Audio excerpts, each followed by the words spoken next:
আমাদের প্রশ্নটা হচ্ছে এরকম, one day 15 mangoes were purchased at rupees 150। আচ্ছা, একদিন কি হয়েছে, 15টা ম্যাঙ্গোস কিনেছে, কত টাকায় কিনেছে? 150 রুপিসে।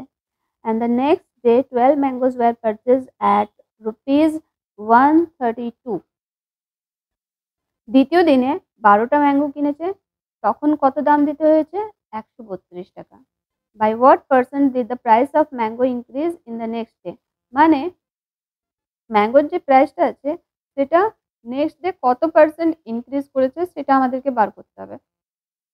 তো এটা বার করার জন্য আমরা ১ম এ আ ম্যাঙ্গোর একটা ম্যাঙ্গো কেনার জন্য কত প্রাইস পড়ছে সেটা বার করে নিচ্ছি। ১৫টা ম্যাঙ্গো যদি 150 রুপিস এ কিনে থাকে তাহলে একটা ম্যাঙ্গো অবভিয়াসলি 10 রুপিস এ কিনেছে। আবার ১২টা ম্যাঙ্গো ও যদি 132 রুপিস এ কিনে থাকে তাহলে একটা ম্যাঙ্গো কততে কিনবে? অবভিয়াসলি ১১। কারণ কি ১২, ১১ তে ১৩২।